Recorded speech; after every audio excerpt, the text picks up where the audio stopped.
my name is Heinz Gassner. I'm the founder and CEO of DLT360. My background is more than 30 years of innovation in industry, and I'm in my core a technologist, and around that are layers and education layers of economics, of finance, and of innovation. And I started as a teenager messing around with the very first microprocessors in the 1970s, and then went through automation and robotics, and also then through machine and equipment manufacturing and consumer packaged goods area. So why digital transformation, and why is it important to have a blockchain, and we put it in brackets, AI strategy, because it's very much linked, as you will see.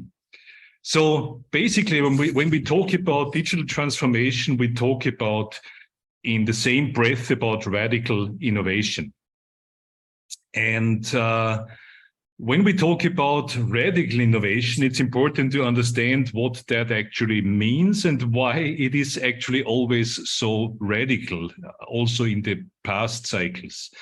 So there are different views on innovation, of course. What we do typically, we are doing kind of incremental innovation in our daily efforts to become better every day. We sometimes succeed with having breakthroughs in certain areas, sometimes even succeed with disruptive innovation, where it's not just a new product or service, but it requires a complete change of business models. But we are rarely seeing these game-changing innovations where it's actually where the very fabric of society and economy is actually changing. And in those cases, they are typically mapped in long waves of innovation. You see them sometimes in 4 waves in the Industry 4.0 modeling, but behind that is the theory and the work of Josef Schumpeter, where this original shows 6 waves. In principle, it's always a triggering set of technologies that the old paradigms of how we run society and economy.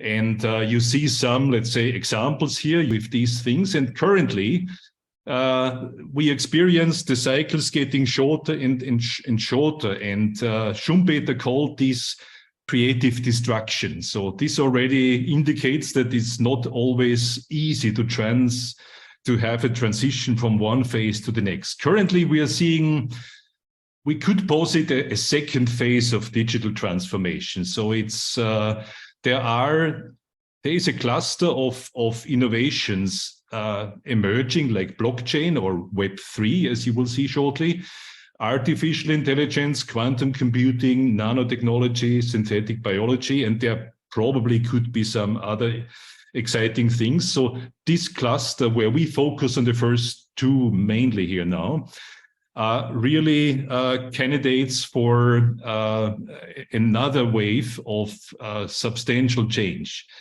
And when Schumpeter talks about creative destruction, that's of course always linked also to economic challenges. So it's not amazing that the first phase of digital transformation was actually really triggered shortly after the global financial crisis. So the real, let's say, efforts started kind of 2010, 2011-ish. So, but kind of triggered and boosted by a difficult economic time in the background.